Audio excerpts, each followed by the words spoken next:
Okay, so we can assemble the ANOVA table for the regression.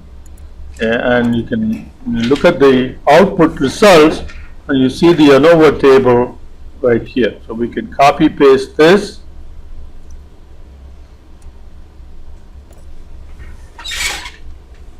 Okay, Control C, and I'm going to paste it right there.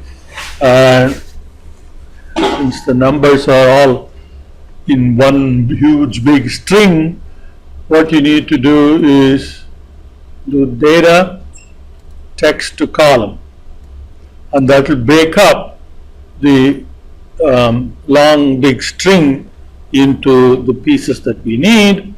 You can use delimited, in which case you need to use maybe that will work, space, or if you have fixed width, you can use fixed width. If the numbers are separated by fixed width, and we can do it this way too. So let's remove that here. All right. So now that breaks up the numbers for us nicely. Now you copy that and paste it here. That over there. So let's erase that.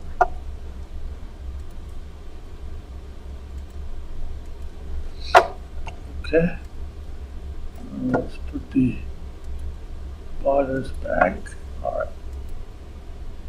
Okay, so this is the ANOVA table. From the ANOVA table, then we can generate the basic fit statistics. Okay, or we can also look at the fit statistics from this table. We went over the fit statistics previously, so there's a whole bunch of fit statistics where these are the ones that are adjusted for the number of predictors. These are and these the Akaike and Schwartz Bayesian criterion are adjusted for number of predictors. But basically, so these four are the basic statistics that you would need. R squared is sum of squares of regression divided by total. Okay, model here refers to regression model, error is error, and then total is corrected, total is that. So we have an R squared value. Now adjusted R squared is that formula, so that adjusts for the fact that you've used P number of predictors. So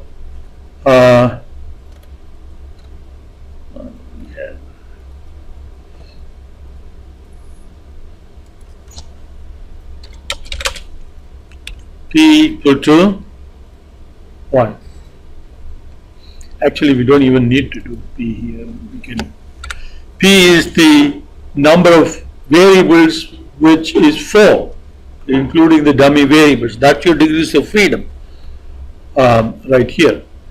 Okay, and n minus 1. Well, let's do it this way. So n equal to P. So P is the number of degrees of freedom for the model. Okay. How can we get n from here?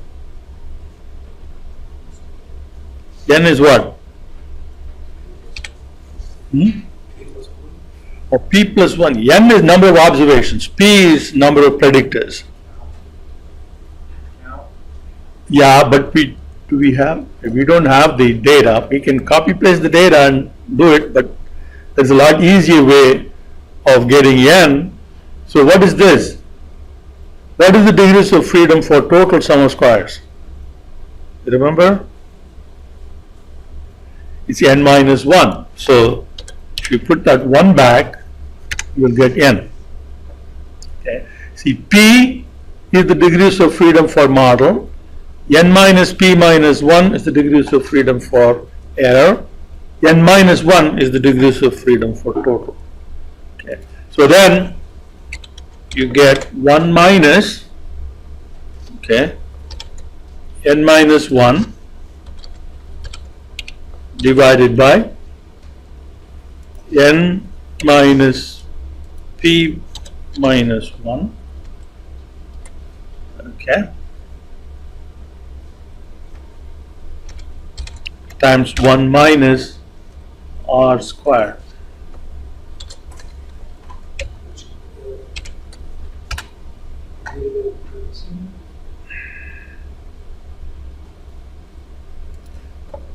Did I mess up?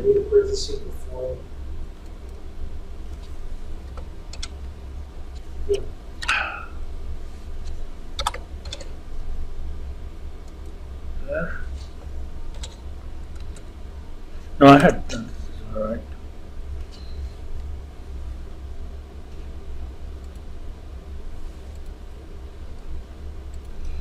Okay, 1 minus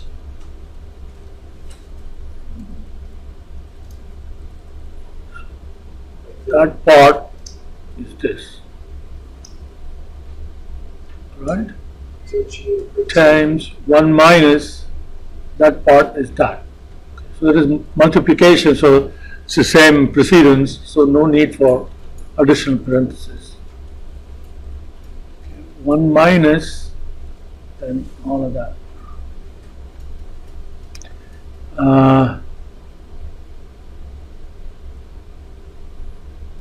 Right. Okay, and adjusted R squared is going to be smaller than the regular R squared. One question for you. Yes. You mentioned this earlier of not adjusting rounding. Did you just round? So you No, I didn't round. I just decreased the display. See, if I copy, I tell you, see, I copy that, right? yeah. And I paste the value here, and you'll see that it didn't round. Okay. All I did was I reduced the display of decimal places. Okay. That's different from, suppose if I go here and then I say round like that, then I have rounded the value. Okay. So if I don't do that, then I'm all right. Okay, MSE is that, and RMSE is square root of that. So these are the fit statistics.